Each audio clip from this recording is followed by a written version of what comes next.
The land does not forgive a dry summer. It does not negotiate.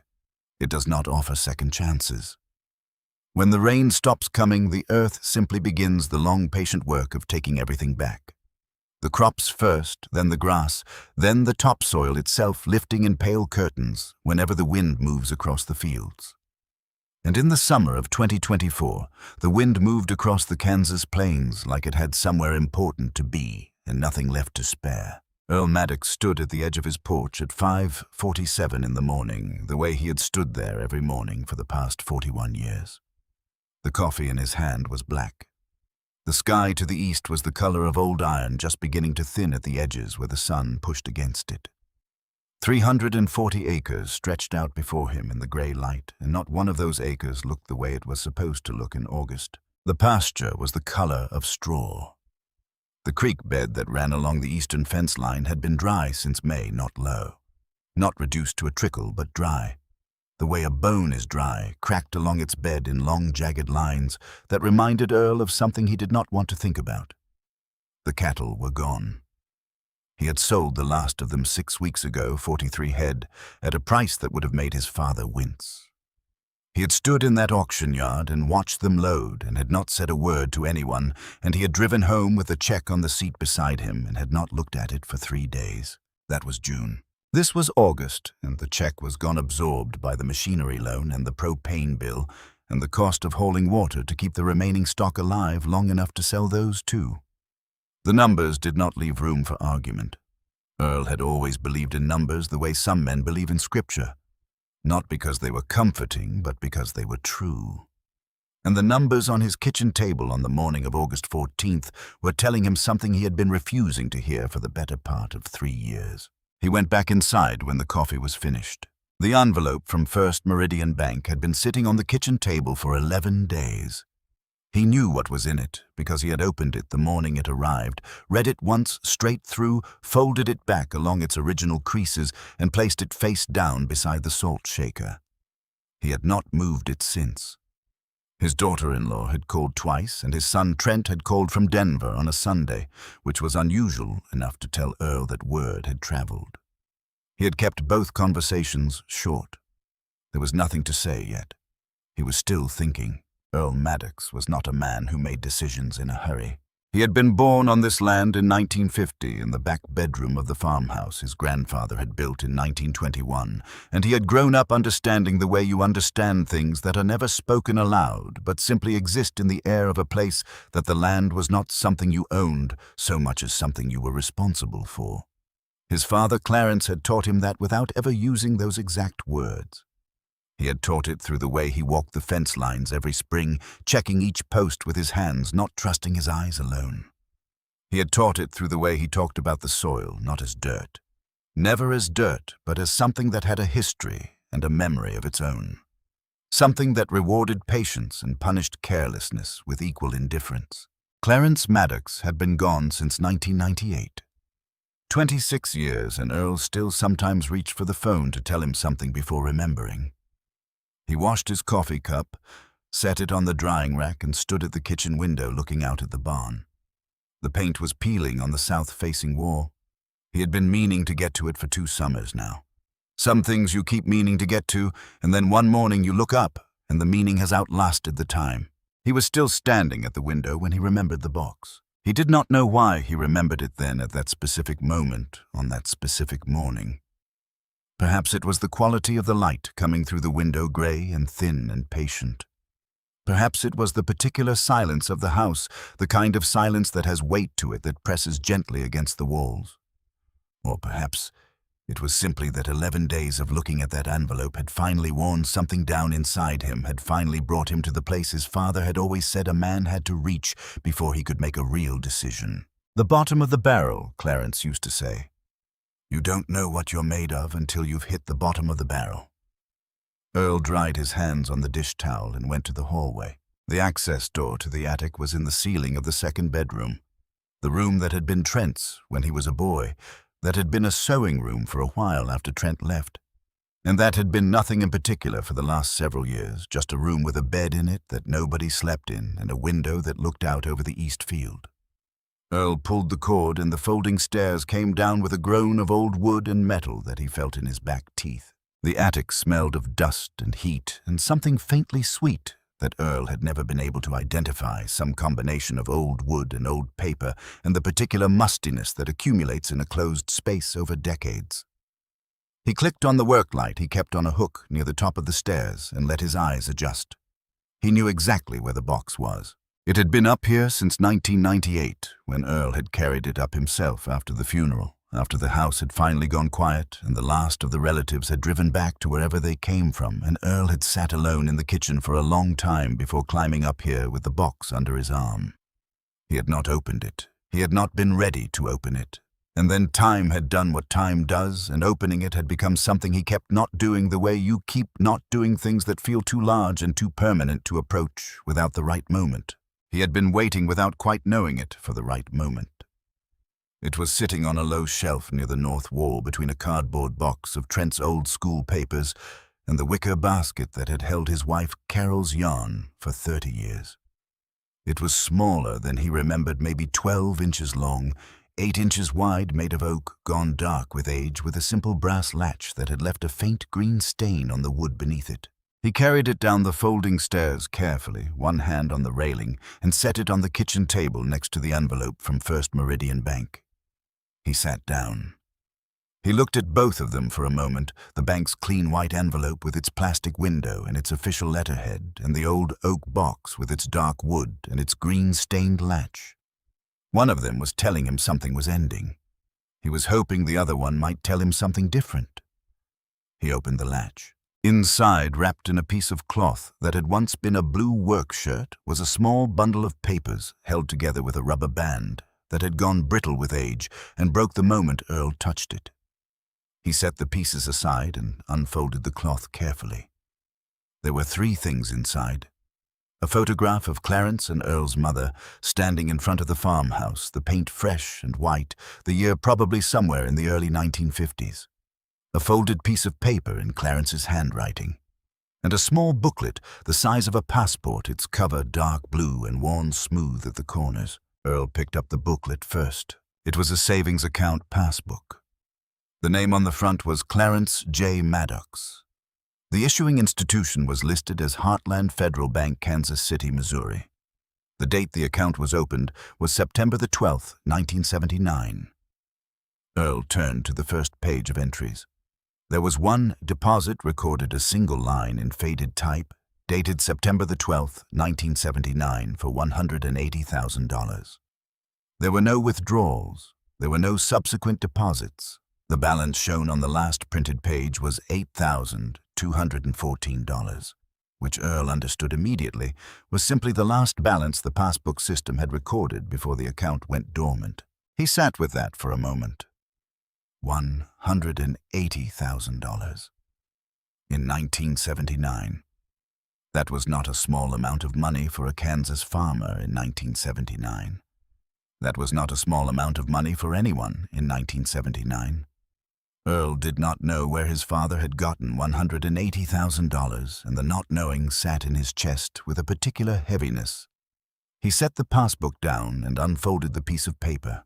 Clarence's handwriting had always been precise, each letter formed with the kind of deliberate care that spoke of a generation that had been taught penmanship as something that mattered.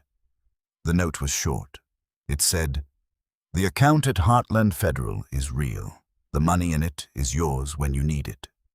I made a promise about this money a long time ago, and the promise is being kept whether I am here to see it or not.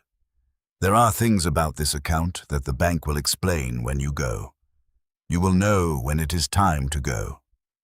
Dad." Earl read it 3 times. Then he looked at the passbook again. Then at the envelope from the bank. Then out the window at the dry field and the empty fence line where the cattle used to stand in the late afternoon. He folded the note back along its creases and put it in his shirt pocket against his chest. He had not noticed until just this moment the small piece of paper tucked into the back cover of the passbook.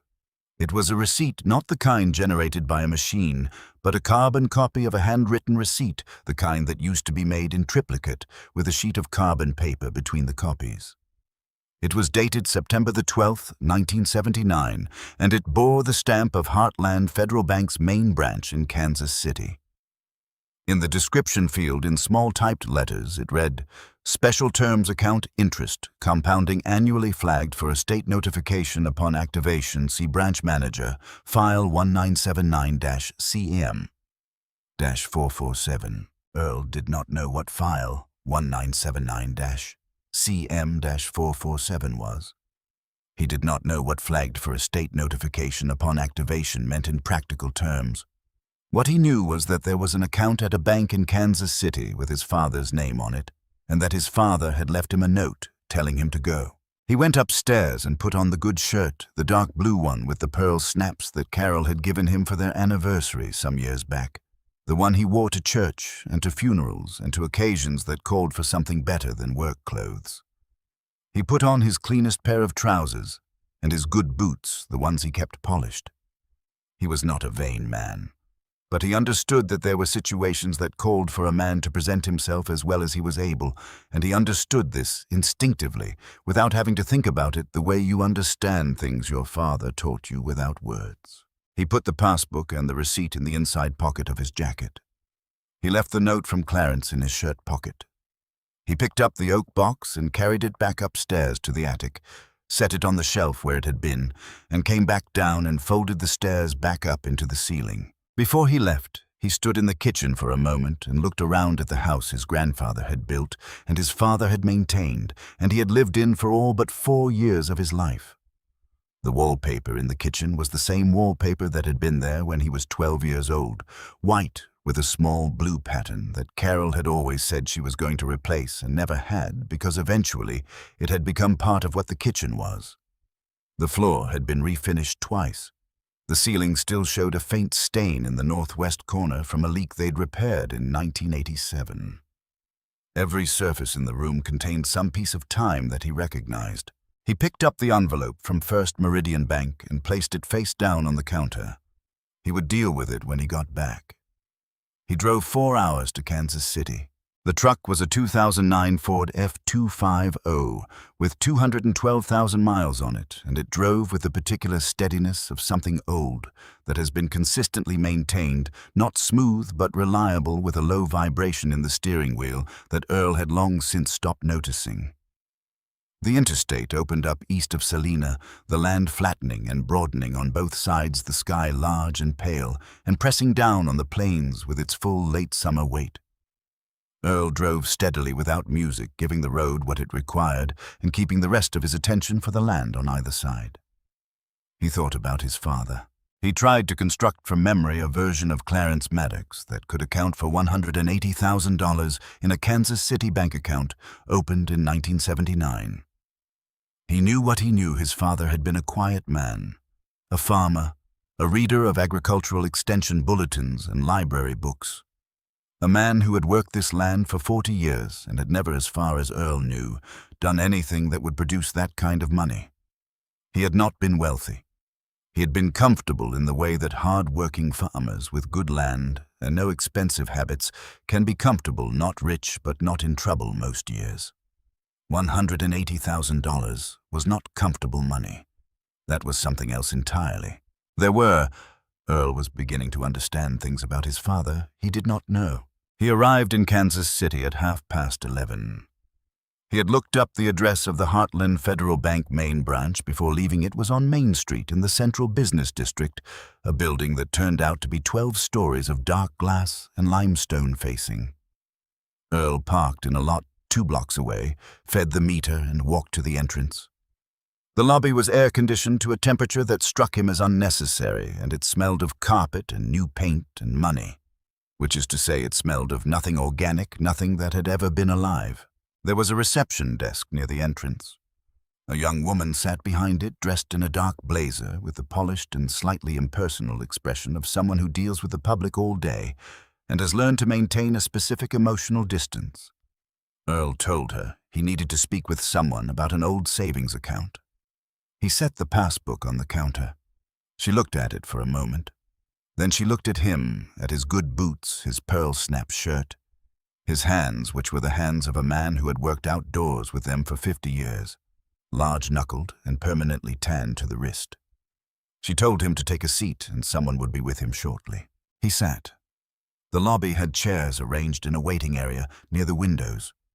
Low chairs upholstered in something dark and practical, with a glass-topped table bearing a spread of financial magazines that no one had touched. Earl sat with his jacket on his knees and his boots flat on the floor, and he watched the room. 3 other people waited. A woman in her 40s with a briefcase who was called to a desk within 10 minutes of Earl arriving. A young man in a sport coat who went to one of the private offices shortly after. A couple older who were escorted to a conference room by someone with a tablet and a lanyard. People arrived after Earl and were served before him. He noticed this the way he noticed weather, not with anger, not yet, but with the kind of steady recording attention that farmers learn because the land requires it. He noticed the way the receptionist's eyes moved past him when new people came in. He noticed the way she straightened, slightly adjusted her expression when the people who came in were wearing suits. 12:30 came, and then 1 o'clock. The lobby thinned out through the lunch hour and filled again afterward. He noticed something else during the long wait, a man standing near the east wall of the lobby, positioned at an angle that no ordinary customer would naturally choose. Not at a desk, not in any of the waiting area chairs, not in line for a teller. He was standing just behind a wide column with a clear and unobstructed sight line to the main service counter. He had a phone in his hand. He wore a jacket with a small notebook visible in the left breast pocket, its corner just showing above the fabric. He was not looking at his phone the way people look at phones when they are passing time. He was holding it the way people hold things when the holding is the point. Earl noticed this, the way he noticed things that were slightly out of place on his farm. A gate left open. A fence post leaning at the wrong angle, a detail that didn't fit the expected pattern of the surroundings. He filed it away without knowing what to do with it yet. At 20 minutes past 1, his name was called. He went to the counter. The teller who handled the passbook was a young man with an elaborate haircut, who held the document the way you hold something you suspect might be contaminated. He turned it over, twice opened it, looked at the dates and figures inside, and then looked at Earl with an expression that was attempting neutrality and not entirely achieving it. He said he would need to get his manager. Earl said that was fine. What came next moved with the particular slow grind of institutional disdain, unhurried and seemingly unconscious of itself, operating at the temperature of something that has never had to account for its own behavior. There were phone calls made. There was a wait. There was a second teller who came over to look at the passbook and murmured something to the first teller and went away again. There was another wait longer, and then Garrett Foss arrived. He was 44 years old, and he carried those years with the easy confidence of a man who had never had to revise his fundamental opinion of himself. He wore a dark suit well fitted. His shoes were the kind you notice. He walked across the lobby the way people walk through spaces they consider their own, not hurrying, not entirely present, distributing brief, acknowledging glances the way someone might leave small tips technically generous, but not amounting to much. He picked up the passbook from the counter. He looked at it. He looked at Earl. He looked at the passbook again, and something shifted in his expression, not dramatically. Just a slight tightening around the eyes, the look of a man reaching a conclusion he found acceptable and convenient. The lobby was not quiet. There were conversations at other desks, the general ambient murmur of a busy bank on a Tuesday afternoon in summer. Maybe 30 people in the room, maybe more. Garrett Foss set the passbook down on the counter and said loudly enough for the nearest 5 or 6 people to hear without trying, "Sir, we don't have time for antiques." He said it the way you say something when you have decided in advance that no response matters, when the verdict has already been rendered and the proceedings are just formality. Then he picked the passbook up with both hands and tore it in half. He set the 2 pieces on the counter. He nodded once to the teller. He said something about security low enough that Earl could not make it out. Then he turned and began walking back toward his office. The lobby did not go silent. It kept moving, kept murmuring, but within a radius of perhaps 15 feet, things slowed. A woman at a nearby desk looked up and then looked down again quickly. A man standing behind Earl in a loose approximation of a line took a half step back. Near the east wall behind the column, the man Earl had noticed earlier had his phone raised at a deliberate angle, not casually, not the way you lift a phone to check a notification, but steadily, with the fixed attention of someone capturing something they know matters. Earl looked at the two pieces of the passbook on the counter.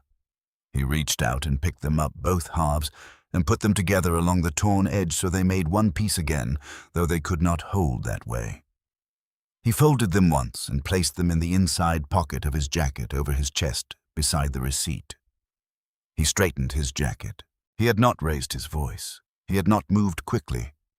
He stood at the counter for a moment longer, not because he did not know what he was going to do, but because he had learned from farming, from his father, from 40 years of weather and seasons, that did not care about a man's feelings, that the right thing said in the right moment, at the right speed, carries more weight than anything said in anger. He turned to look at Garrett Foss, who had not quite reached his office door, who had slowed slightly, the way people slow when they are not sure whether to acknowledge what is happening behind them. Earl said in a voice that was even and unhurried and carried clearly across the stilled section of the lobby, "My father built something honest in this world. Looks like you just destroyed the proof of it." Foss stopped for a moment. Then he went into his office and closed the door. Earl walked to the entrance and pushed through the glass doors and went out into the heat of the Kansas City afternoon. He walked back to the truck, the same way he had walked to the bank, without hurrying, without looking back, each step covering ground with the economy of a man who has spent his life moving across land that required him to conserve what he had. He unlocked the cab, got in, and sat with both hands on the steering wheel. The heat inside the cab was significant, the kind of dry, trapped heat that builds in a vehicle in a parking lot in August, and he let it sit around him for a moment without turning on the engine. He reached into his jacket and took out the two folded halves of the passbook. He laid them on the seat beside him. He took out the carbon copy receipt and looked at it. The bank stamp was still clear. Heartland Federal Bank, September the 12th, 1979. File 1979-CM-447. He folded it back and returned it to his pocket. His phone rang. He looked at the screen. A number he did not recognize with a Kansas City area code. He looked at it through two full rings. Then he set the phone face down on the dashboard. Outside, the street moved with the ordinary momentum of a city afternoon taxis. Pedestrians, a delivery truck double parked on the corner with its hazard lights going. Nothing acknowledged what had just happened inside the building behind him. The city did not know and did not care which was as it should be. These things are always smaller from the outside than they feel from the inside. Earl looked at the passbook halves on the seat beside him. He had driven 4 hours to get here. He had worn his good shirt and his polished boots. He had waited 3.5 hours in a lobby where he was invisible to people paid to help him.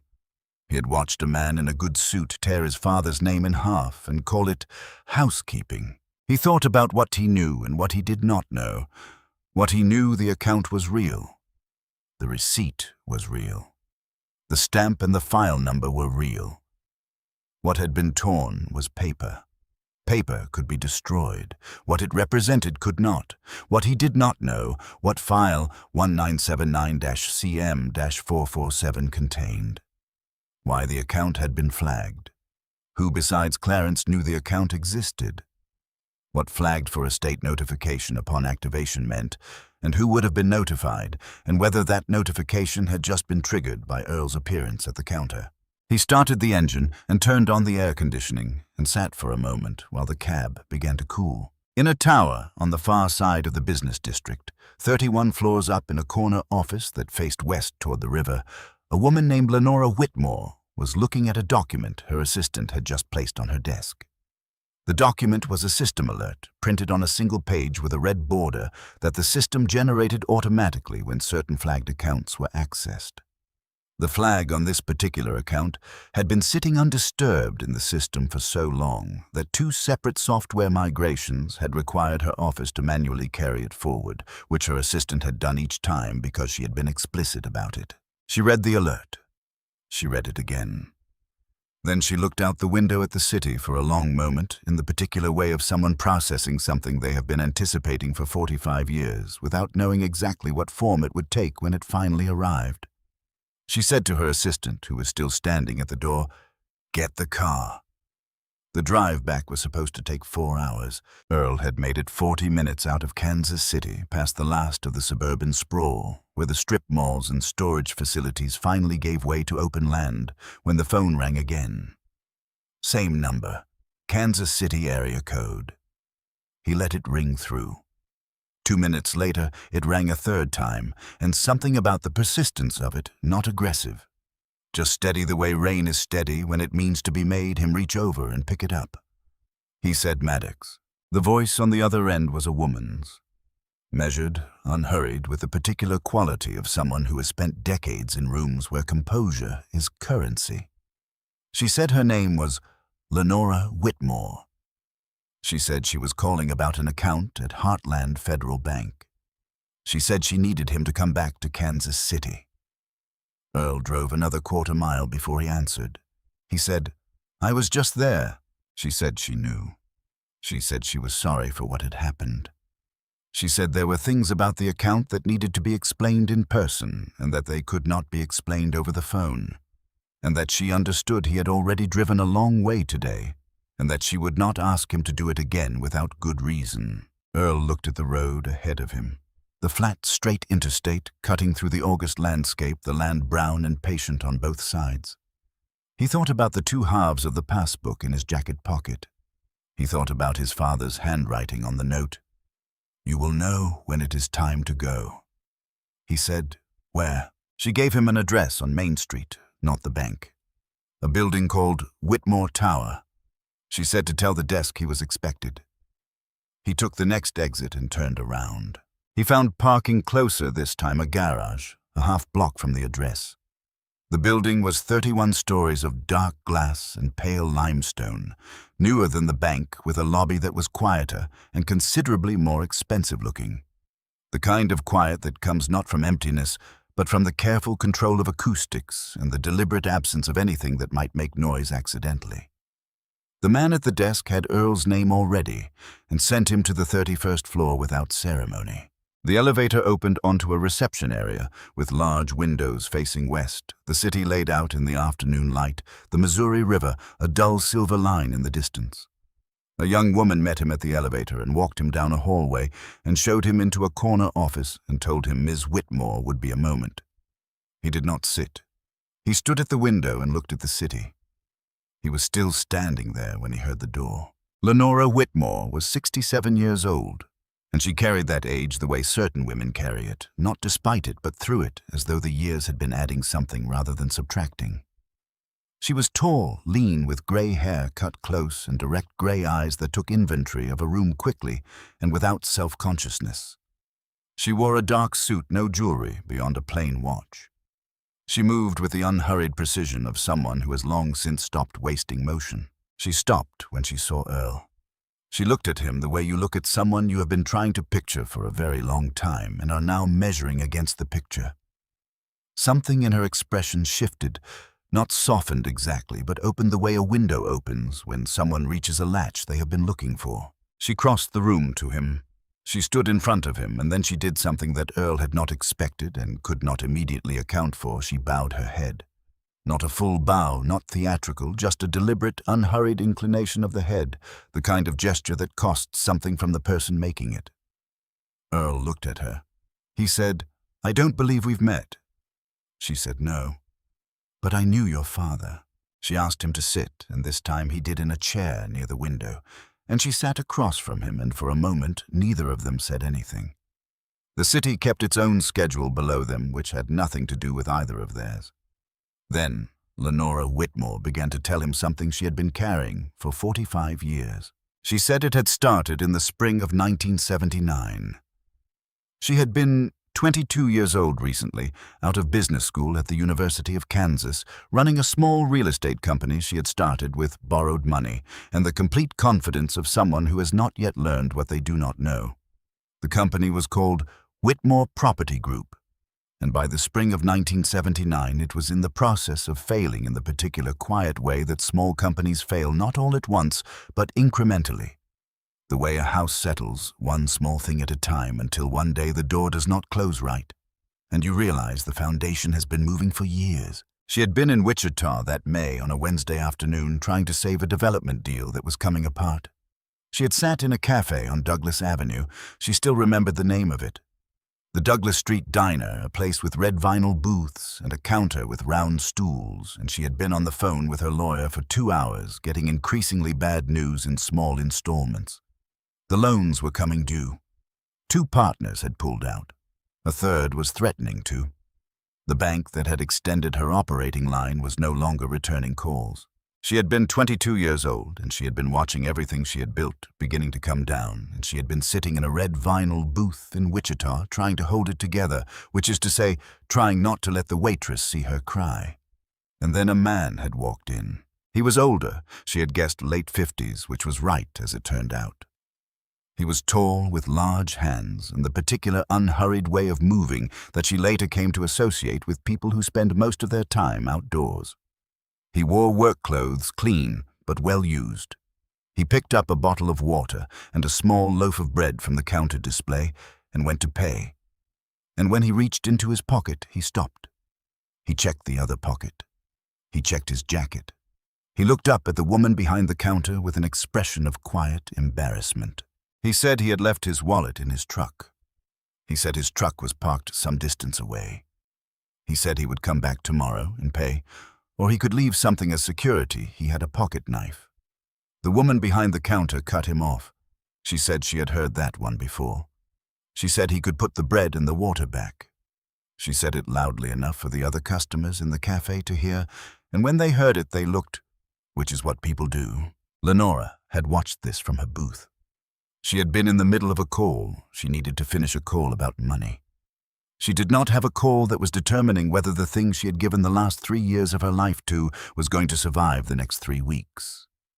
She had every reason to stay in the booth and look at the table and let the moment pass. She got up. She walked to the counter and she paid for the bread and the water. The woman behind the counter was surprised enough that she didn't argue. Lenora went to her purse and took out $50, which was nothing that spring for her, and she handed it to the man and said something about the road being long and it being hot outside, and she went back to her booth.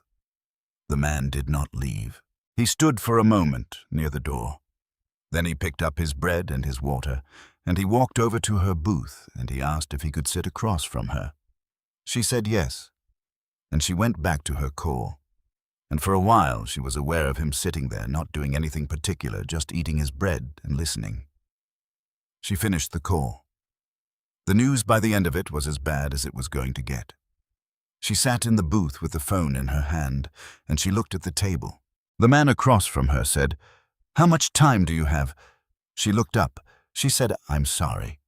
He said, "Before the bank makes its move, how much time?" She should have told him it was none of his business.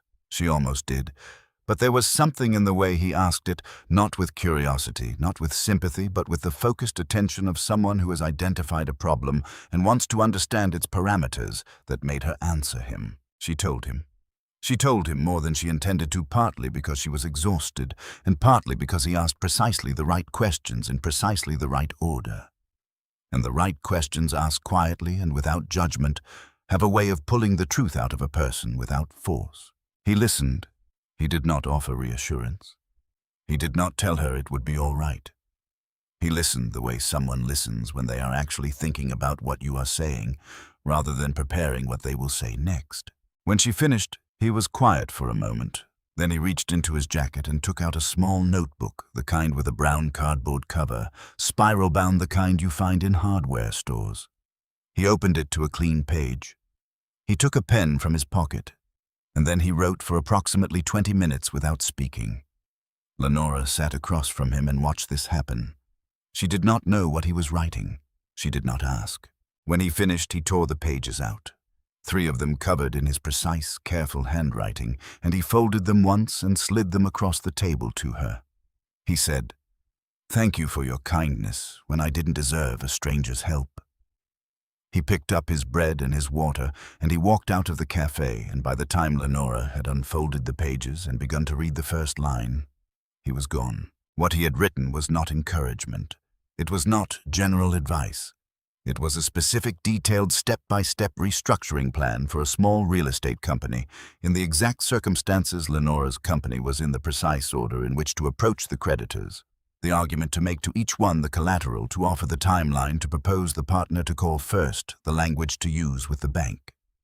It covered things she had not mentioned to him, conclusions he had reached from the information she had given him, implications she had not yet seen herself. She had sat in that booth for another hour reading it. Then she had gone to find her lawyer. Within 3 months, every recommendation on those 3 pages had been implemented. Within 6 months, the company had stabilized. Within 3 years, it had turned its first significant profit. Within a decade, it had become something large enough that the name Whitmore had begun to mean something in certain rooms. And it had kept growing and kept growing, because the foundation that had been laid from those 3 pages of a stranger's handwriting was sound in a way that everything she had built before had not quite been. She had gone back to the cafe the next day to find him. The woman behind the counter did not know his name. The other customers from that afternoon were gone. There was nothing to go on. She had tried to find him for years. She had hired people to try. She had very little information. An older man, she thought, from western Kansas, probably a farmer, late 50s, in the spring of 1979. It was not enough. In September of 1979, she had opened the account at Heartland Federal Bank. $180,000, which was at that point a significant portion of everything she had, and which she understood she might never recover if the account sat unclaimed. She had not cared. It was the amount that felt right, the amount that felt proportionate to what she had been given. She had included the special flag on the account herself at the bank manager's desk, with instructions that if the account were ever activated, she was to be contacted directly, regardless of the hour. She had carried it for 45 years. She had updated the flag through 2 bank acquisitions and 3 software systems, each time manually ensuring it transferred.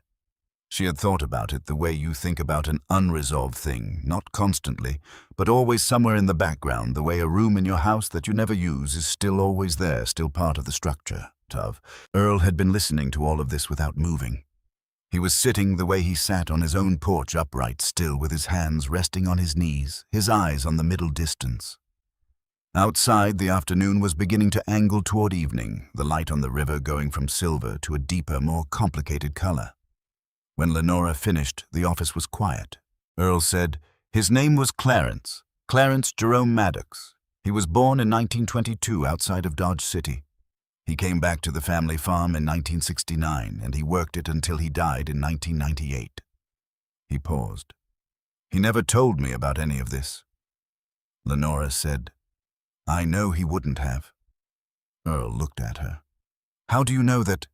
She said, "Because the kind of person who does what he did in that cafe doesn't talk about it afterward. That's not why they do it." Earl looked out the window. The river had gone dark gold in the evening light. He was quiet for a long moment, and Lenora let him be quiet, which told him something about her. Then he said, "You said on the phone there were things about the account that needed to be explained." She nodded. She said, "The balance. The account was opened with $180,000. It has been compounding annually for 45 years. The current balance is $2,437,000. Earl did not move. She said the number again carefully in case it had not landed. Earl said, "That's not my money." She said, "It was put there for you, for your family, by someone who had the legal right to put it there." He said, "That doesn't make it mine." She looked at him for a moment. Then she said quietly, "You're very much like him." And Earl did something then that she did not expect. He leaned forward slightly in his chair, and his voice stayed level, but there was something in it, not anger, not quite, but something that had been patient long enough and had now reached the end of its patience. He said, "Ms. Whitmore, with respect, my father died in 1998. He died on that farm in that house. He had a stroke in the kitchen on a Tuesday morning in October, and I found him 3 hours later because I had been out checking the east fence line." He stopped. He died thinking that whatever he had done in his life had been enough, that whatever debts he had earned had been settled. He didn't know about the account. He didn't know you were still looking. He spent the last 20 years of his life not knowing that anyone remembered. He paused again. "So I'll ask you something, and I'd like you to answer it honestly. Why didn't you find him sooner?" The office was very quiet. Lenora did not look away from him.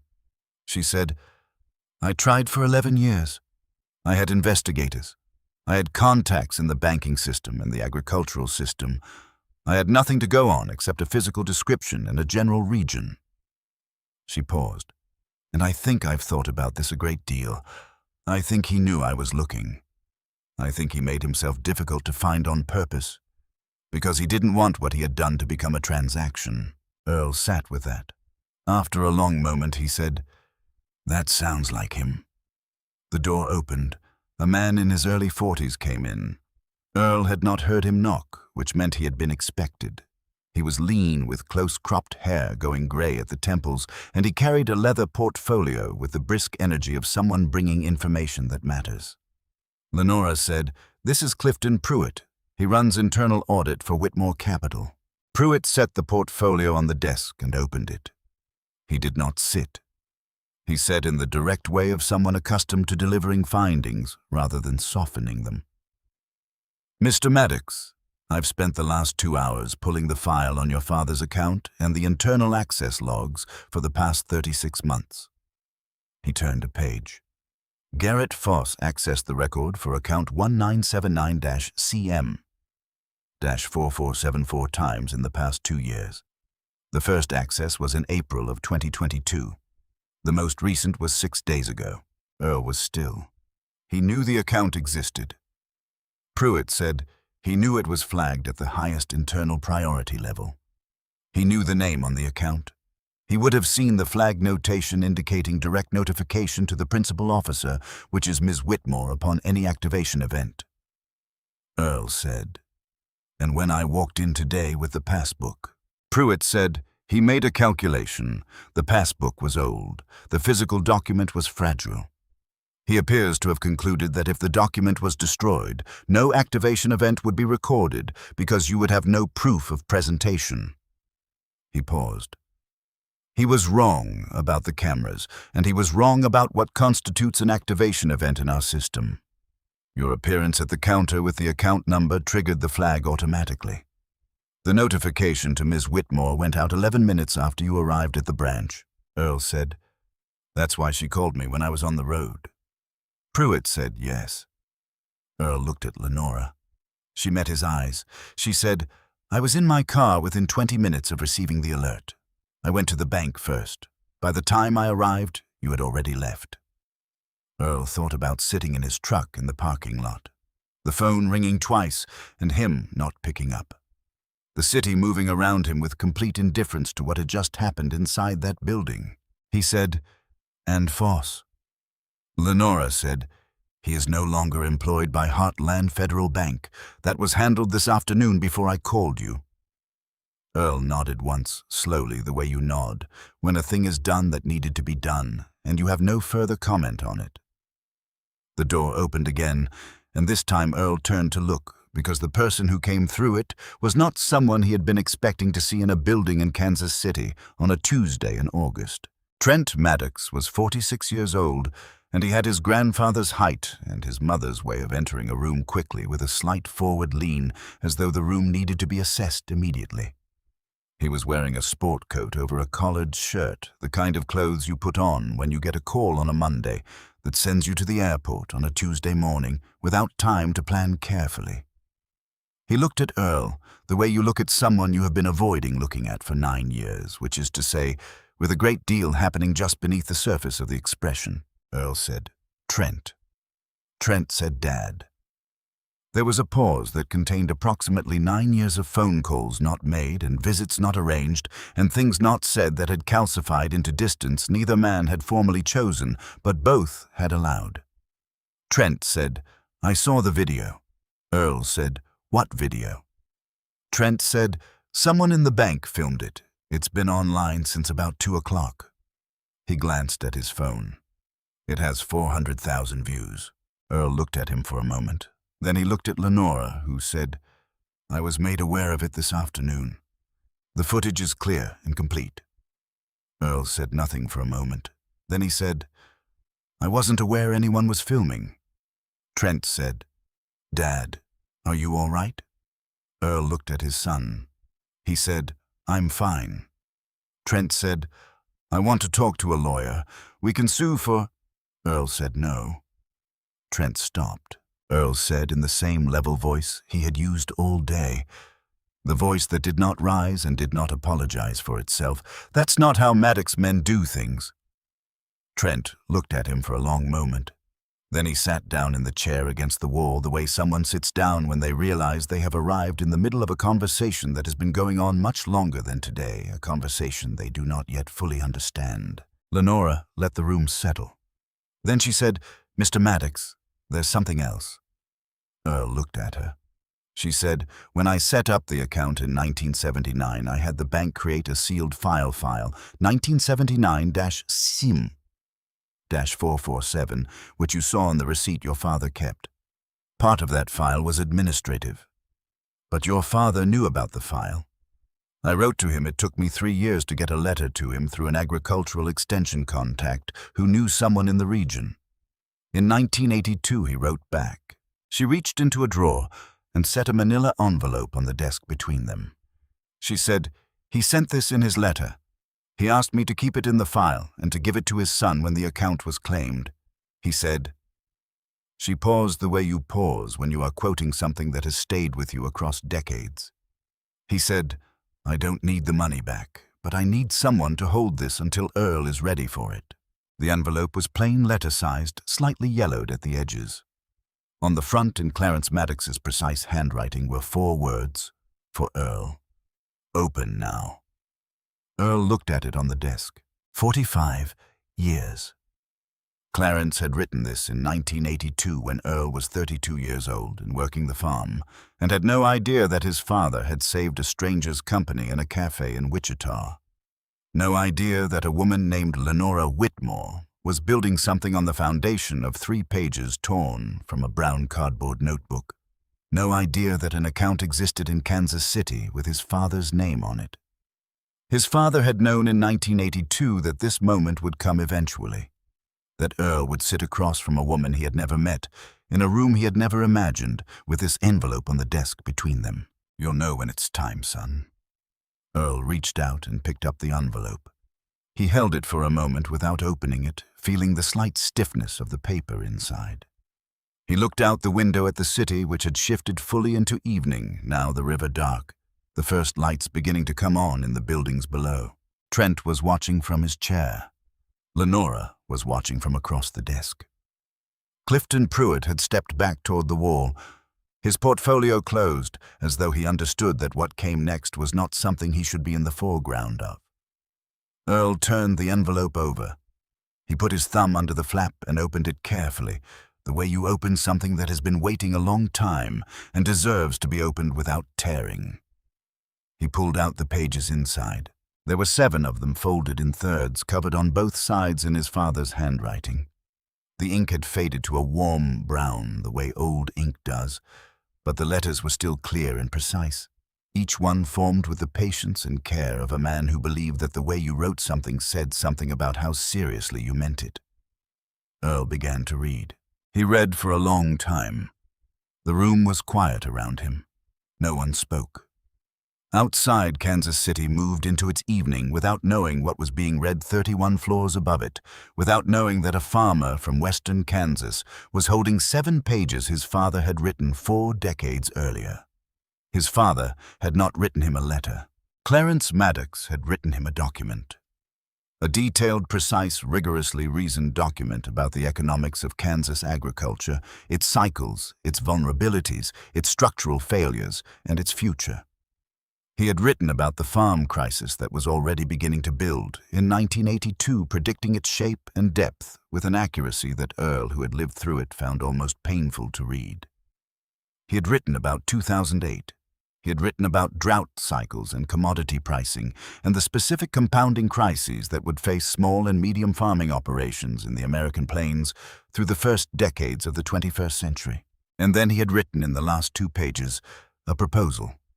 A specific structured proposal for a non-profit agricultural credit fund.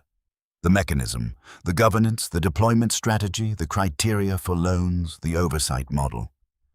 Everything in the handwriting Earl had known since childhood, now attached to a purpose Earl had not known was waiting for him. At the bottom of the last page, in slightly larger letters than the rest, Clarence had written, "I don't need the money back, Lenora.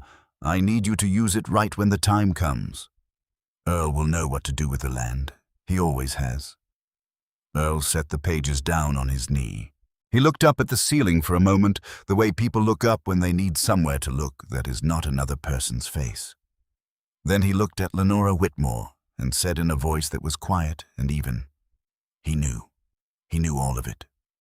Lenora said, "Yes, I believe he did." Earl said, "He was at USDA, before the farm. He never told me." Lenora said, "I found that out eventually years later. He was a senior agricultural economist in Washington through most of the 1960s. He left in 1969 and came home and never mentioned it to anyone." Earl looked at the 7 pages on his knee. He did not speak for a long moment. He was thinking about his father walking fence lines with his hands checking each post. His father reading extension bulletins at the kitchen table with a cup of coffee. His father going through the farm's account books with quiet patience, not as a man struggling with numbers, but as a man for whom numbers were simple and the land was the complicated part. He had always known his father was the smartest man he had ever been around. He had simply believed that intelligence was native to the man, ungoverned by any particular history or institution. He had not known there was a building in Washington where that same intelligence had been applied to problems that affected millions of people before his father had walked away from it all without a word and come home to fix fence posts and raise a son. Trent said from his chair by the wall quietly, "Granddad was an economist." Earl looked at his son. He said, "Apparently so." Trent said, "You didn't know." Earl looked down at the 7 pages.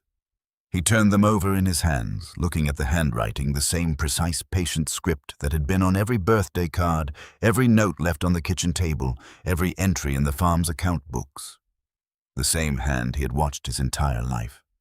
Moving over paperwork with a steadiness and economy that Earl had always taken for granted, the way you take for granted the things that are simply there from the beginning. He had never asked why his father's handwriting looked like the handwriting of a man accustomed to writing things that mattered.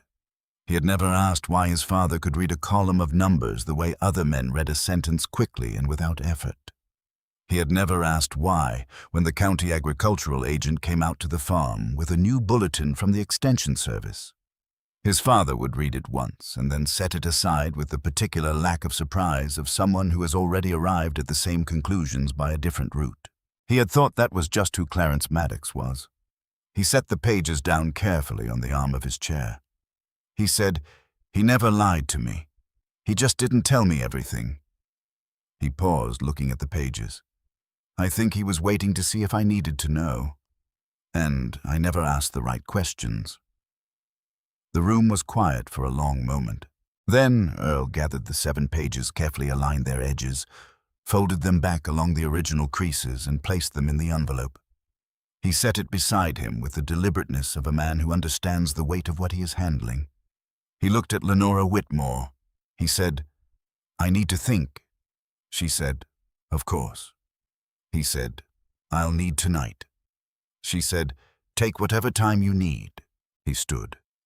Trent stood automatically. Earl picked up his jacket from the arm of the chair and put it on. He reached into the inside pocket and felt the 2 halves of the passbook still there, still folded where he had placed them after leaving the bank. He looked at Lenora once more. He said, "The man in the cafe, the one who wrote you 3 pages that turned into all of this." He gestured slightly at the room, the building, everything the building implied. "He didn't do that to create a transaction. You know that."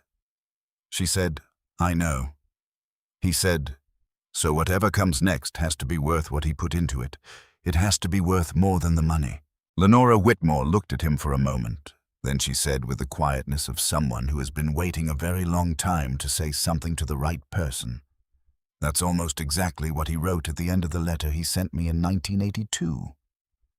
Earl nodded once. He put the envelope in his jacket pocket, alongside the passbook halves and his father's note, and he walked to the door, and Trent followed him, and they went down 31 floors together in an elevator that was too small for the silence between them, and out into the Kansas City night. They stayed the night in Kansas City. Lenora's assistant had arranged 2 rooms at a hotel 3 blocks from Whitmore Tower, without being asked, which told Earl something about the kind of operation Lenora ran. One where the people around her anticipated rather than reacted. He and Trent walked there in the August evening, the city warm and going about its business around them, the sidewalks busy with the ordinary traffic of a weekday night. They did not talk much on the walk. 9 years of distance does not dissolve in an afternoon, even an afternoon like this one. But there was something different in the silence between them now, less like a wall and more like ground after rain not yet planted but no longer dry. They ate at a diner near the hotel. The kind of place that has been in business long enough that its reliability has become its most important quality. Trent ordered a burger. Earl ordered eggs, because it was what he would have ordered at home, and he saw no reason to change. They sat across from each other in a booth, and for a while, the conversation was practical, the trust documents, the timeline, what Trent's firm could handle. Then it became something else. Trent said partway through the meal, "Why didn't you ever tell me he was different, Granddad? That there was more to him?" Earl said, "I didn't know. Not the way it turns out there was to know." Trent said, "But you sensed it." Earl thought about this carefully, the way he thought about things that deserved careful consideration. He said, "He was the smartest man I ever knew. I just thought it was the kind of smart that comes from paying attention for 60 years. Turns out it was both." Trent turned his coffee cup in his hands. He said, "I should have come home more." Earl did not offer easy absolution because Clarence had not raised him to offer what was not earned. But he said, "You're here now." It was not forgiveness exactly, but it was the beginning of the conditions under which forgiveness becomes possible, which is sometimes all a relationship needs to start moving again. They paid and walked back to the hotel and went to their separate rooms. And Earl sat on the edge of the bed in his good shirt and read his father's 7 pages 3 more times. He read them slowly, listening for the voice behind the words. Clarence's handwriting was even throughout, no crossed-out phrases, no hesitations visible in the ink. He had known what he wanted to say, and he had said it, which was consistent with everything Earl remembered about the way his father moved through the world. Outside the window, Kansas City made its nighttime sounds. Earl read until midnight and then set the pages on the nightstand and lay down on top of the covers without undressing and looked at the ceiling. He thought about a man who had walked into a cafe in Wichita with no wallet and walked out having changed a stranger's life with 20 minutes of writing. He thought about that same man coming home to a Kansas farm and never mentioning it, not to Earl, not to anyone. He thought about what it means to do something real and then step back from it completely, to trust that it will carry forward without you, to have no need to be part of the story. It becomes. He thought that is a harder thing than most people understand. He was up at 5:30 the way he was always up at 5:30, even in a hotel room in a city where nothing was waiting for him outside that required it. He showered and put his good shirt back on and went down to the lobby and found coffee and sat in a chair by the window and watched Kansas City come awake in the early gray light. By 6:15, he had made his decision. By 7, he had called Trent's room. By 8, they were in the lobby of Whitmore Tower. Lenora was already there. She had the look of someone who does not sleep much and has made peace with it. Clifton Pruitt was with her portfolio in hand. There was a third person Earl had not met, a woman introduced as Constance Albright, senior editor at the Kansas City Star. Earl looked at Pruitt. Pruitt said, "The man who filmed the incident in the bank yesterday works for the Star. His name is Harlan Beckett. He's an investigative reporter." Earl was still for a moment. He thought about the man standing behind the column near the east wall of the lobby at the angle no ordinary customer would choose, with the notebook visible in his breast pocket and the phone held steady with the attention of someone capturing something they know matters. Earl said, "He was there on purpose, before I arrived." Pruitt said, "He has been documenting practices at Heartland Federal's rural branches for 6 months. Your case was not the first incident he had observed. It was the most visible."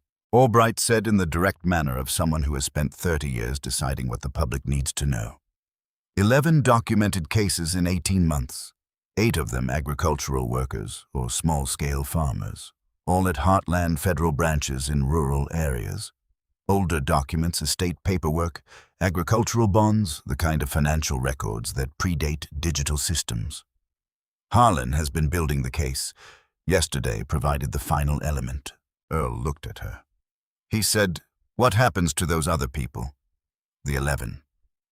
She said, "That depends partly on what happens in the next few days. Your situation is visible now. The Federal Reserve's Consumer Compliance Division contacted our legal team this morning."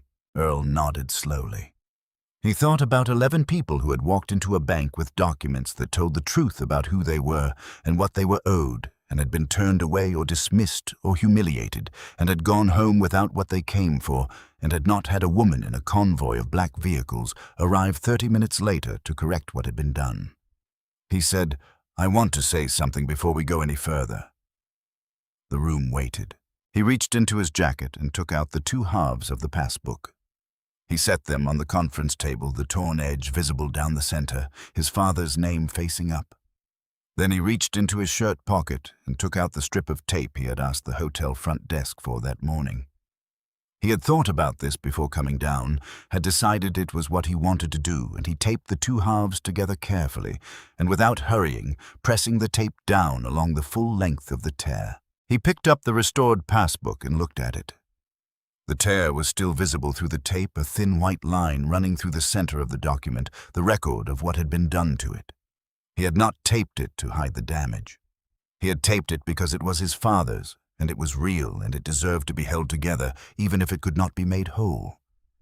Then he set it back on the table. He said, "My father opened this account in 1979.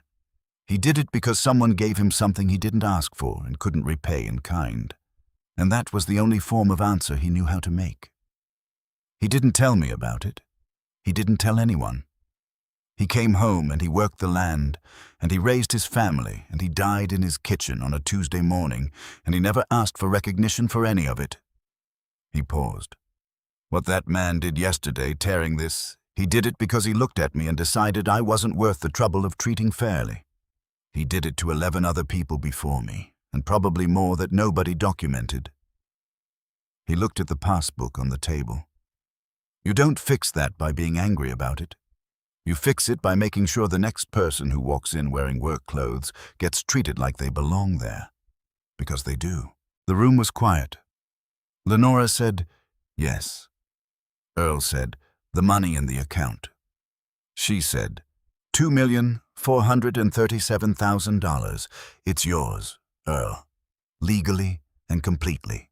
He said, "I know that. I'm not disputing it." He looked at the envelope in his jacket, the 7 pages inside it. "My father told you what he wanted done with it. He wrote it in 1982 and trusted you to hold it. I read what he wrote. I read it 3 times last night." He met her eyes. "I want to do what he said." Lenora said, "The Agricultural Trust." Earl said, "The Clarence Maddox Agricultural Trust. Low-interest credit for Kansas farmers facing drought disease or market collapse. Structured the way he described non-profit community, governed with a board that includes working farmers, not just administrators. The money in the account goes in as the founding endowment." He paused.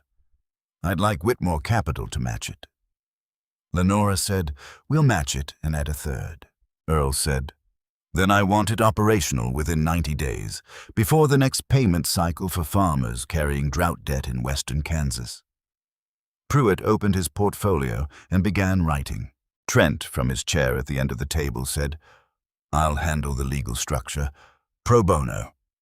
He said it to Earl, not to the room, and there was something in the directness of it. The first thing Trent had offered without being asked, without strategic positioning, just offered that Earl received without comment but did not miss. He said, "All right." Constance Albright said, "Mr. Maddox, the series Harlan has been building, we'd like to include your father's story. Not the financial details, the story of who he was, what he did in that cafe, and what it became." Earl thought about this for a long moment. He thought about a man who had spent his life making himself difficult to find, who had walked out of a cafe in Wichita without leaving a name, who had written 7 pages of careful analysis in 1982 and trusted a stranger to hold them for decades without knowing if anyone would ever come to collect them. He said, "You can tell the story, but I want one thing clear." Albright said, "What's that?" Earl said, "He wasn't a hero. He wasn't a genius pulling strings from the shadows. He was a man who paid attention and knew what he knew and helped when he could. That's all the story is.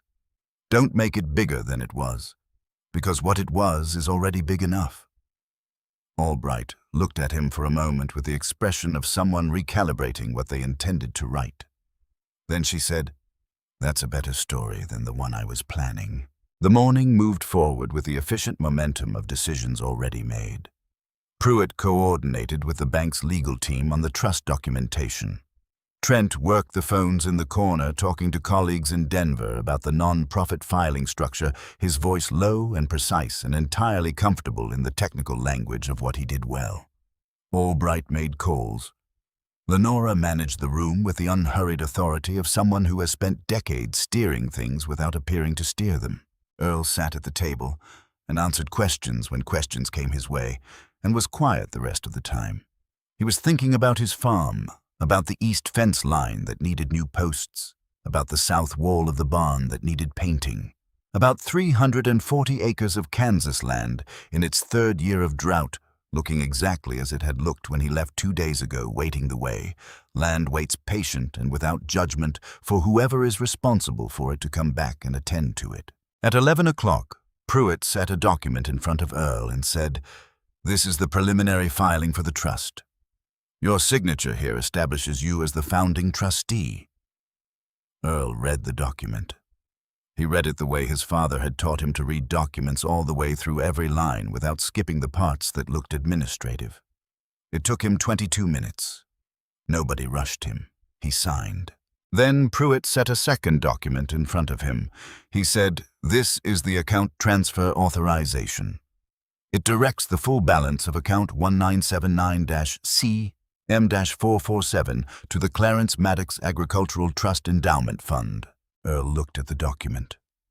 He looked at the account number printed at the top, the same number that had been on the passbook, the same number his father had opened 45 years ago in this city with money that Earl had not understood until yesterday, and now did. He picked up the pen. He thought about what that account had been for 45 years, not a sum of money accruing interest in a dormant system, but a promise being kept.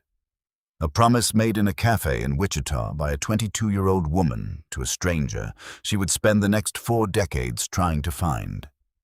A promise renewed every time the flag was manually transferred through a software migration, every time her assistant carried it forward because she had been explicit about it. 45 years of faithfulness to something most people would have quietly let expire. He signed. He set the pen down. He sat back in his chair and looked at the document for a moment, the way you look at something after it is done, not with regret, but with the specific quiet that follows a large and permanent action, the way the air feels different after a tree finally comes down. Trent said from the end of the table, "Dad." Earl looked at him. Trent said, "He would have been proud of you." Earl thought about this for a moment in the serious way he thought about things that deserved serious consideration. Then he said, "He would have said there's nothing to be proud of yet. The trust has to work. The farmers have to actually get helped. That's the part that matters." Trent said, "Yeah, that sounds right." Earl said, "It sounds like the truth." They broke for lunch. Earl ate at the same diner, same booth, different eggs, coffee that was marginally better than the night before. This time Trent sat across from him and they talked for over an hour, which was longer than any conversation they had managed in 9 years. They did not resolve everything. You do not resolve 9 years in a lunch hour, but they identified the shape of what needed resolving, and identifying the shape of something is the first and often hardest step toward working on it. When they walked back to Whitmore Tower, Trent held the door. At 2 in the afternoon, Harlan Beckett arrived. He was younger than Earl had expected, late 30s, with the worn look of someone who spends most of his time in places that are difficult because the stories worth telling happen in difficult places.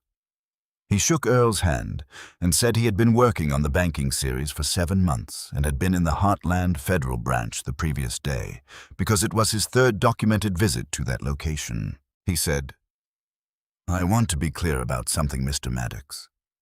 I didn't plan what happened yesterday. I was there to document a specific ongoing pattern. What happened was larger than what I was looking for." Earl said, "What were you documenting?" Beckett said, "The way the branch handled customers who came in with older or non-standard financial documents. Agricultural bonds, estate passbooks, documents that predate digital records by decades. The kind of paperwork that working farmers and rural families often have because their financial histories go back further than the systems that would make those histories legible to a bank teller trained on a screen." He paused. Foss had dismissed or invalidated 6 similar documents in the past 18 months. None of those customers had the means or the knowledge to push back in any way that left a record. Earl said, "But I did." Beckett said, "You did. And because of that, and because the account turned out to be what it was, the pattern is now documentable in a way it was not the day before yesterday." Earl said, "What happens to the federal investigation?" Beckett said, "The Federal Reserve's Compliance Division opened a formal inquiry this morning. Between that and the STARS series, Heartland Federal's rural practices will receive more scrutiny in the next 6 months than they have in the past 20 years. Earl said, "And the 11 cases." Beckett said, "Attorneys from 3 different firms contacted our newsroom this morning, offering pro bono representation to any of the affected customers who want to pursue claims. We're working with the federal inquiry to make sure those individuals are identified and contacted directly." Earl nodded. He thought about what he had said that morning, that you fix it by making sure the next person who walks in wearing work clothes gets treated like they belong there. He thought about how many people before Beckett started counting had walked out of a branch like that one with nothing and gone home and said nothing because there was no one to say it to. He said to Beckett, "You'll keep going after the series runs." It was not a question. Beckett said yes. Earl said, "Good." They shook hands and Beckett left, and Earl went to find Trent, who was in a smaller conference room down the hall with 3 printed documents and a laptop and a phone wedged between his ear and his shoulder. The most animated Earl had seen him in 2 days, which told him that Trent was fully in his element, now doing the specific procedural work of making a thing real and durable and protected by the appropriate layers of law. Earl stood in the doorway for a moment and watched his son work. He thought about Clarence at a kitchen table with an agricultural bulletin going through the columns with quiet patience. He thought about Trent at a laptop in a conference room going through a non-profit filing with the same quality of attention, different tools, different century, same underlying disposition toward the work. He thought about what carries forward and what gets lost, and how much of what you pass on, you never know you're passing because it looks so much like simply who you are, that neither you nor anyone watching can see where it came from. He went back to the main conference room. Lenora was at the window. She turned when he came in. He said, "I want to ask you something." She said, "All right." He said, "The cafe in Wichita, in 1979. When he sat down and listened and then wrote those pages, did he say anything else? Anything other than what you told me yesterday?" Lenora was quiet for a moment. She looked out the window, then back at him. She said, "He said one thing when he first sat down, before he took out the notebook. I've thought about it many times over the years because at the time I didn't fully understand it, and I'm still not certain I do." She paused. He said, "The land is the only honest ledger. Everything else is just people trying to keep up with it." Earl was very still. He said that to me when I was 12 years old. I was complaining about arithmetic at school, and he said that to me, and I didn't understand it either. Lenora looked at him.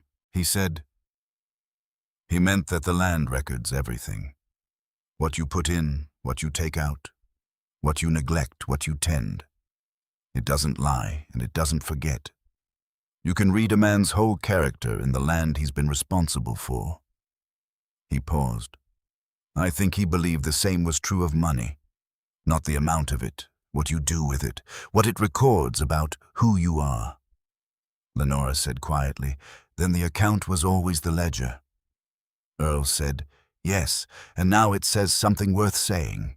They stood at the window together for a moment, not speaking, watching the city in its late afternoon light. Below them, Kansas City went about its business in complete ignorance of what had been decided 31 floors above it, ignorant of 7 pages of handwriting from 1982 of a cafe on Douglas Avenue, in 1979 of a man who had walked away from Washington and a career that might have made him famous and come home to fix fence posts and say almost nothing about either life to anyone. Earl reached into his jacket and took out the taped passbook. He looked at it, the tape down the center, the faded blue cover, his father's name in the old typeface. The tear still visible through the tape, the record of what had been attempted against it and what had survived. He put it back in his jacket pocket against his chest where it had been all day. He said, "I'm going to head home," Lenora said. "There are a few more documents to sign tomorrow morning. Clifton can have them ready by 8. He said, "I'll be here." He found Trent in this conference room and said the same thing, and Trent said he would stay another day and help Pruitt finalize the trust structure, and there was a moment in the hallway between them. Nothing dramatic, no speeches, just Trent putting his hand briefly on Earl's shoulder, and Earl letting it stay there for a moment before they both went back to what they were doing. Earl walked back to the hotel alone through the early evening, moving through the end-of-day crowd at the unhurried pace of a man who has somewhere to be and has been clear about where it is for a long time. The people around him moved with the urgent purposefulness of city's briefcases and earbuds and the quick, decisive stride of people with somewhere specific to be in the next 15 minutes. Earl moved through them without adjusting his stride, and they parted around him the way a current parts around a post that has been standing in the same place long enough to belong there. He ate a sandwich near the hotel. He went to bed at 9:30. He slept without difficulty, which did not surprise him. He had made the decisions that needed making, and his father had raised him to understand that once a thing is settled, carrying it further into the night helps nobody and costs the next morning. He was in the lobby of Whitmore Tower at 7:58 the next morning. The documents were signed by 9:15. The trust was real and legal and funded, and Trent's firm was on record as pro bono legal counsel, and Whitmore Capital's commitment was executed and filed. Pruitt set the final signed set of documents on the table and said with the quiet satisfaction of a man who has spent 2 days building something that will outlast those 2 days, "That's everything." Earl looked at the stack. He thought about what those papers represented, not the money itself, which was a means, but what the money was now committed to doing. He thought about farmers in western Kansas who would receive a letter in the coming months from an organization they had not heard of, offering credit at a rate that was actually manageable with terms that actually assumed good faith on both sides. He thought about what it would mean to receive a letter like that in your 3rd year of drought, when the cattle were already sold and the field was the color of straw, and the bank's envelope was sitting face down on the counter. He thought, that is the ledger, that is what it records now. He stood and shook hands with Pruitt. He nodded to the others. He went to find Lenora. She was in her office, standing at the window. She turned when he came in. He said, "I want to thank you." She said, "You have nothing to thank me for." He said, "You kept it. 45 years. You kept the flag on the account, and you updated it through 2 acquisitions and 3 software migrations, and you didn't let it disappear because it would have been easy to let it disappear. A lot of things get easier to let go of as time passes. You kept going back and making the same choice." He paused. "That's not nothing." Lenora said, "Your father gave me everything I've built. Maintaining a flag on an account was not a sacrifice." Earl said, "It was faithfulness, which is harder than sacrifice most of the time. Sacrifice is one moment. Faithfulness is every morning for 45 years." She did not answer that, but something in her expression settled the way a room settles when the right word has been said in it and the walls have absorbed it. He put on his jacket. He picked up the small canvas bag he had been carrying, his father's 7 pages. The taped passbook, the receipt, the note. All of it accounted for. He walked to the elevator. Lenora walked with him to the lobby, which he had not expected. They crossed the marble floor together and stopped at the glass doors. Outside, the Kansas City morning was warm, the sky a pale and cloudless blue, the kind that promises heat and keeps the promise without apology. She extended her hand. He shook it. She said, "Earl." He waited. She said, "He was right about you." He said, "You don't know that yet. The trust has to work first." She said, "I know." He pushed through the glass doors and walked out into the morning. The truck was in the parking garage, 2 blocks away. He retrieved it, paid the ticket, drove out onto Main Street and pointed west toward the interstate. The city thinned as he moved through it, the towers giving way to lower buildings, then to the outer neighborhoods, then to the long ramp onto I-70, where the land opened up on both sides and the sky became once again the dominant fact of the landscape. He drove, the way he always drove, steadily without music, attending to the road with the portion of himself the road required, and leaving the rest open. The land was dry on both sides of the highway. The August sun was already high enough to flatten the shadows. He passed a grain elevator, then the remnants of a small town, reduced to a crossroads and a gas station and a grain co-op. He passed a field of wheat that had come in thin and pale. He passed a field of corn that had not come in at all. He drove through Salina without stopping and kept going west. And after another hour, the landscape became the landscape he knew best. Flatter, wider the horizon further away, the sky so large it had a presence of its own, something close to weight. He was an hour from the farm when his phone buzzed once on the seat. He picked it up at a stoplight and looked at the screen. A text from Trent First filing confirmation just came through. "Trust is real. Talk soon. T." Earl looked at the message for a moment. He thought about his son in a conference room in Kansas City, doing the work that needed doing, staying when he could have gone back to Denver, choosing to remain for reasons that had nothing to do with convenience.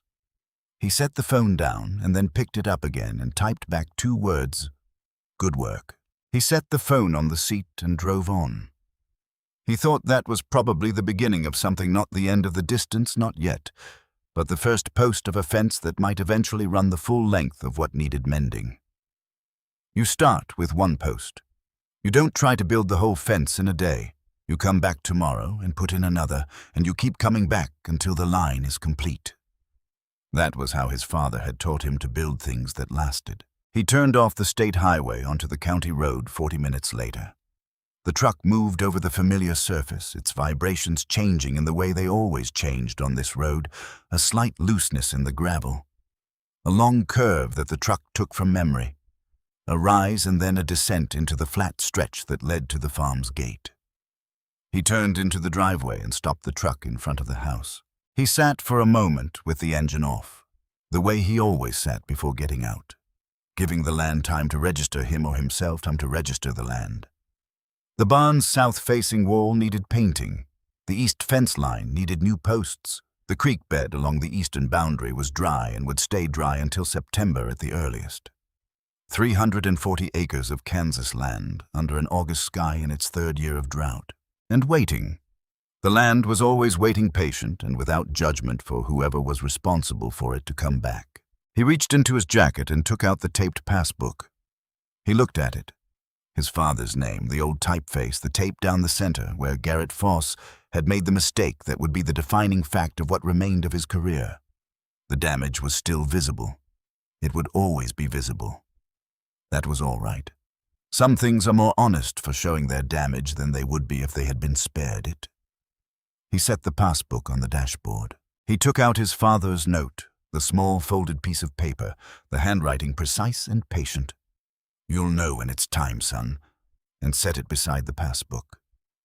He took out the 7 pages from the envelope and held them without unfolding them. He had read them enough to know what they said.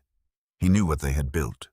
He put them back in the envelope and set the envelope with the other things on the dashboard. He looked at all 3 of them, the note, the passbook, the pages arranged in the light coming through the windshield, the farm behind them stretching out in the dry August morning. He opened the truck door.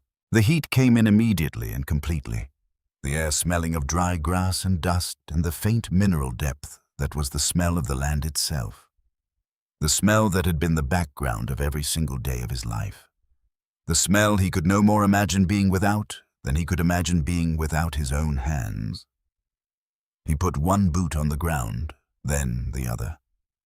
He stood. He picked up the passbook from the dashboard and put it back in his jacket pocket against his chest where it had been since yesterday afternoon, where it would stay until he found the right place to keep it. He picked up his father's note and put it back in his shirt pocket over his heart, where Clarence had taught him without ever saying so that the things that mattered most were kept. He picked up the canvas bag from the seat and closed the door. He stood in his driveway for a long moment, looking at his farm. The east field needed attention, the barn needed painting, the fence line needed posts. The bank's envelope was face down on the counter in the kitchen, and it no longer meant what it had meant 11 days ago when he had placed it there. There was work to do. There was always work to do, and he had never once in his life experienced that as a burden, because his father had shown him, not in words, never in words, but in the daily repeated fact of how a man moves through the work that is in front of him, that this is not the thing that wears you down. The thing that wears you down is not knowing why the work matters. And Earl Maddox had always known why the work mattered. He knew it more clearly now than he ever had. He picked up his bag and walked toward the house. The sun was behind him, his shadow long in front of him on the dry ground, reaching toward the house that his grandfather had built, and his father had kept, and he had lived in for all but 4 years of his life. He walked the way a man walks when the ground under him is familiar, and the direction has been settled for a long time. Clarence Maddox never made the news. He just quietly changed what came after it.